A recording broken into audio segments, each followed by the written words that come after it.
morning, I'm Mallory. Welcome to the Manhattan Minute. It's Wednesday, February 28th, 1929, and it's pretty chilly here in New York. Our top story is the Harlem Renaissance Movement. It's an uprising African-American movement. One person in particular that is part of this movement is George Garvey, also called Marcus Garvey. Garvey founded the Universal Negro Improvement Association. Garvey fights for Black empowerment and Pan-Africanism, which is the celebration of African heritage and unity. During this Renaissance, Garvey helped promote African-American culture through art, music, and literature. We actually have Garvey here today to interview. Marcus, how are you today? I'm great, thanks. We have a few questions for you today. Firstly, I've just heard of Garveyism. What is that? What Garveyism essentially is the belief in black pride and unity. The Harlem Renaissance and Garveyism are really in uprise right now. Garveyism is also the promotion of African heritage and culture, which goes hand in hand with the Harlem Renaissance. So what exactly do you do to promote Garveyism? All I do is be myself.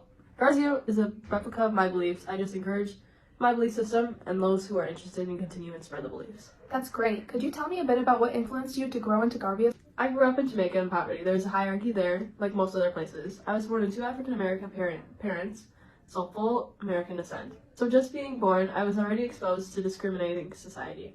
I suppose that is why I advocate for what I do, embracing African-American culture. I think that's wonderful. Thank you for your time, Marcus. In other news, a new medical achievement was just recently placed: the use of insulin for diabetes. This has struck the medical community as scientists worldwide use this in the future. In some worldly news, the stock market is crashing. This is causing commotion throughout people's household. Will this lead to a big depression? Who knows? Now a word from our sponsors and advertisements. She's over there. You're over here. She's all the way on the other side of the world. There's no way to contact her. It's impossible.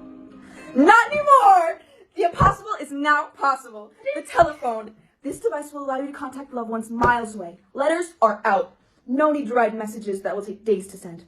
Contacting is made all the more easier. For just $14.99, you can contact anyone directly. This is communication at a whole new level. Remember, folks, the key to a good relationship is communication. Telephone's out.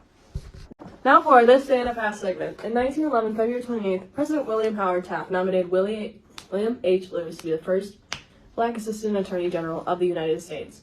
This has been our Now in Our Day past. Let's hear about the weather. The weather recently has caused a lot of African Americans to not get the access to jobs, such as sharecropper, because of the terrible living conditions. There have been many hurricanes and tornadoes, which have caused people in the South not being able to come up to Manhattan and help with our current job shortage. Breaking news. First-term President William Howard Taft has just passed away at the age of 72.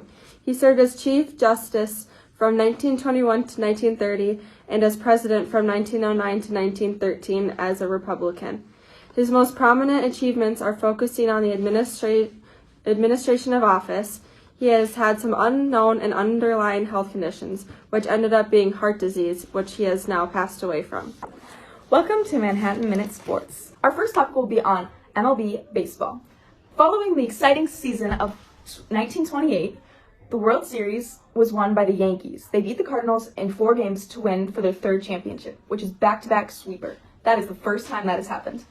Babe Ruth led the team by hitting .225 with 54 home runs in 1928. Speaking of the Yankees, one of their main rivals is the Chicago White Sox. That throws us back to the beginning of the decade, which was a major scandal. Following the 1919 World Cup scandal, the Chicago White Sox were favored to beat the Cincinnati Reds. In a major upset, the Reds came out on top. The White Sox defeat was tainted. 8 Sox members were accused of accepting bribes to throw the game. In alphabetical order as followed, these players are Buck Weaver, who is third base and shortstop, Chick Gandil, first base, Claude Williams, pitcher, Eddie Cincinnati, pitcher, Fred McMillan, third, Joe Jackson, outfield, and Swade Risberg, short. They were not found guilty of charged accusations by the grand jury, but they were banned from professional baseball for life. Now news on our political cartoons. Hello and welcome to our segment on political cartoons. Today we'll be covering a few political cartoons that stand out and have been rising in popularity. First up, we have the rival Santas striving to please the voter. This is posted by the Chicago Daily Tribune on December 12, 1926, by Carrie Orr. To paint the picture for you, we have 2 Santas trying to climb into the window, which quote-unquote is the voter's house. They're competing for who gets to go first and who has the best toys and the best options. We have 1, the elephant, which is the Republican Party. They live by the Coolidge economy They fight for nationalism and they want high tariffs. On the other side, we have a donkey. They fight for internationalism, tax reduction, and lower tariffs. This political cartoon depicts the competing extreme rivalry between the Democratic and Republican parties that still goes on to this day. Between decades and time periods, popularity has risen and fallen between both. This picture makes it easier for viewers and readers like us to understand. Now for our letter to the editor segment. The explosion of music these past few months has really offered an understanding on African American culture. New Orleans especially started a new genre called jazz. This type of music has quickly maneuvered its way to Manhattan, and almost everyone loves the music. I believe that it has made our city a happier place because people are able to express their feelings through the art of song. This has been Mallory at the Manhattan Minute. Thank you for tuning in.